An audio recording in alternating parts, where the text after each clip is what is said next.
I basically looked at it after prayers. I went to the Imam and I said, you know, this gentleman over there, he didn't do his wudu right, so his prayer is not right. So I was a bit, I was outspoken like that.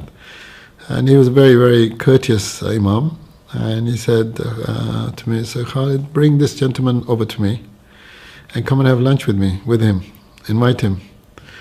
And after Zohar, Asr prayers, we prayed together. Then there was the aspect of combination of prayer at that time. And there was another question that was raised in my mind as to why they had combined two prayers. But I did so anyway at that time. And I went there and I sat down, and after a meal we had in his library, he said to me, Khalid, how do you do wudu? I said, how do you do wudu? And he showed him how he did wudu. And I said, see, I told you he's wrong. Okay, because it's totally different to what I had been used to. So the Imam again was very courteous, very correct, and he said, Khalid, open the Quran, Surah Al-Ma'idah, and look at verse 6. And I did. And when I read that, he says, don't stop there now, there's Bukhari there. He had a big library. And Bukhari at that time they had big volumes. There were maybe 30, 40 volume books there.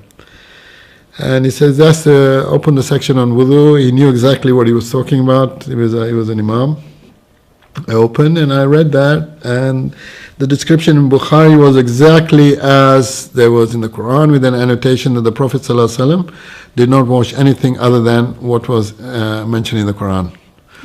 So I said, Subhanallah, I said, if I'm doing my wudu wrong, then what else am I doing wrong? So I began to question everything.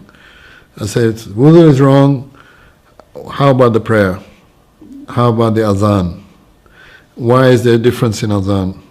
Where did this aspect of adhan in the mornings, why do we say salatu khairun min an-nawm? At that time I didn't even know hayya ala khair al-amal. I had no access, I'd never heard it, and so forth. So I looked at it, and because I was there and confined to that sanctuary, it was a sanctuary I would call it, right? There was a library there. I decided to search, and I made dua. The same day I made dua to Allah subhanahu wa ta'ala to show me everything that is correct. And I had an completely open mind, and no restriction. My mind was looking beyond the boundaries of what I was confined to until then, from what my parents had taught and what the community I was in had taught me, basically. And when I looked at that, I saw, I would go into the library, and whatever book, I concentrated on Sahih Muslim and Sahih Bukhari. I opened, I had a question in my mind, I would open, I'd just pick a book at random, and the answer would be straight in front of me. Question on Salatu Khairun min an-Nawm, how it was introduced. It's very clear in the Sunni Hadith books that it was the second Caliph Umar who introduced it. So my question there was, why did he introduce it? Why did the Prophet ﷺ forget about it? Can he make changes to that? Right? Is he allowed to make changes? Then I come across a hadith which says, follow the sunnah of my rightly guarded Khalifas after me. That again is in Sunni Hadith books, right? And I say it doesn't make sense. Here is the last Prophet of Allah who has perfected the book. Allah has perfected the book, has done everything, passed the message, has died, but he has left something to other people to innovate on.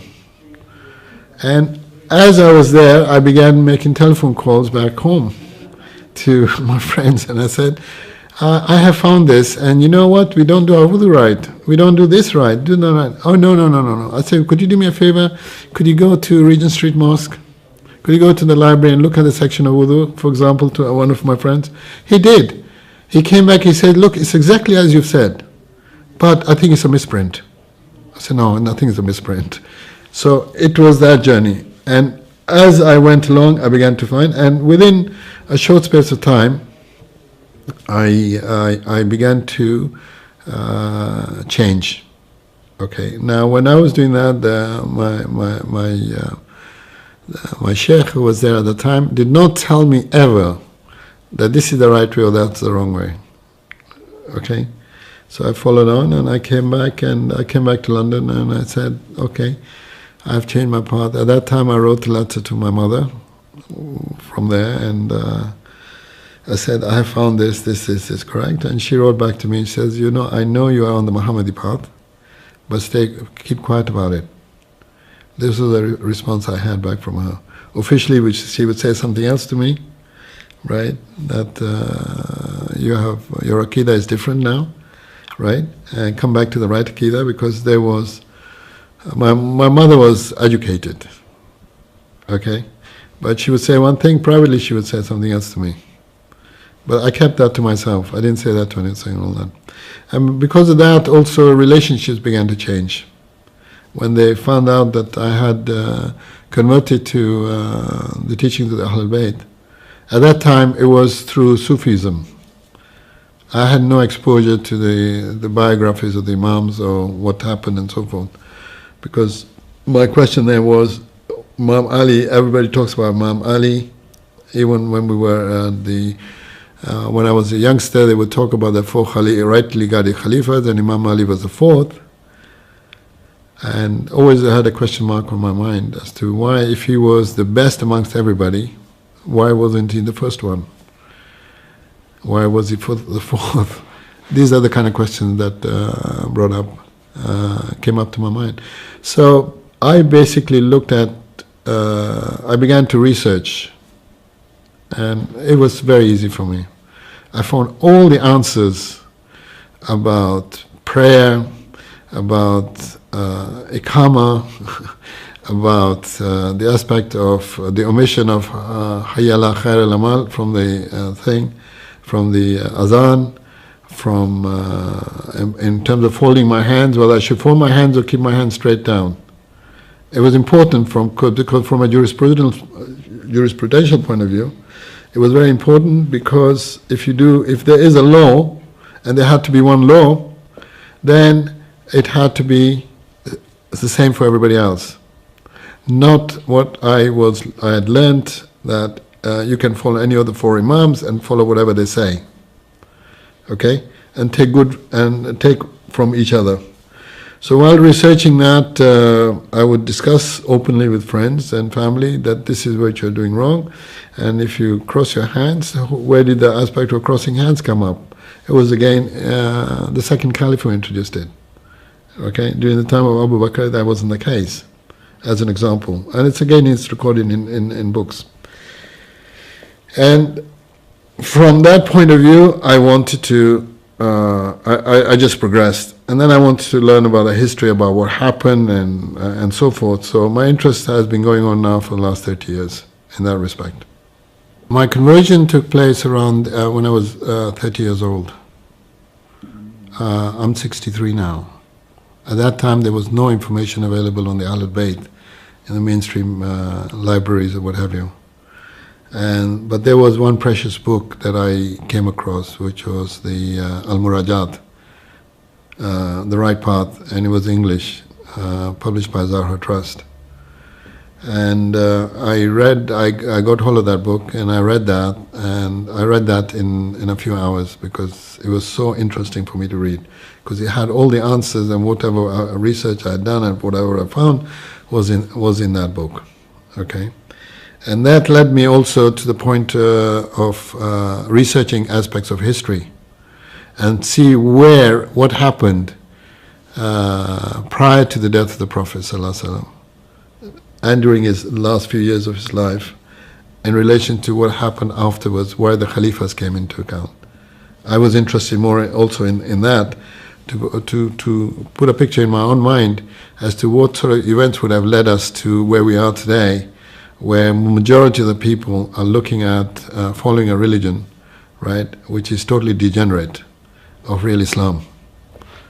And within that, like other religions before that, in Christianity and Judaism, there were many sects that had degenerated views on their own religion.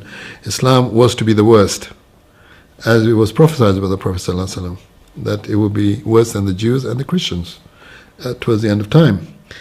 And the interest I had was to understand where the problem started, and how they started, and how the manipulation of the whole history was rewritten about Islam.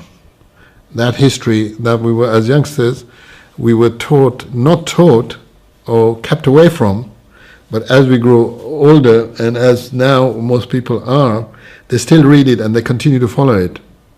And that gave me a comparison to the history of what's happening in nowadays, about various events around the world where wrong is being done but is made to look as right, and history is rewritten, textbooks are rewritten to show a case which was opposite to the truth. And that was basically a key architect before the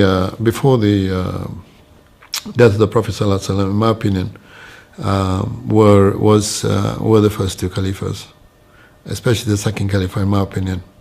And there's irrefutable evidence to that effect, where he engineered everything happened just before the death of the Prophet and after, and the event of Saqifa, and kept Imam Ali away from his rightful position. And of course, the question always arose in my mind that if Imam Ali had risen in the wars during the time of the Prophet and was known as the Lion of God, why did he keep quiet? Why did he not take them on? And the answers are also very clear. Came to me that if you are he had advice from the Prophet ﷺ as to what would happen, number one. Number two, that if you're just a handful of people who are following the right path and you have thousands and thousands of so-called companions of the Prophet who have deviated as soon as the death occurred, and prior to that as well, then the only way to save Islam was to keep quiet. There was a high wisdom in that. And that high wisdom then drew me on to looking at and studying the lives of the Imams, and looking at why each one of the Imams acted and dealt in a different way. And they all were faced with different challenges during their lives. And of course, the main point was that during the time of Muawiyah, in his green palace that he built with the money from the usurped from the treasury of the Muslims in Damascus, he hired all the old companions of the Prophet ﷺ, and they would fabricate hadith according to, they wanted to contradict everything that the Prophet and his Ahl al-Bayt had been saying. So there was the opposite side of the story to be told, so to speak. And no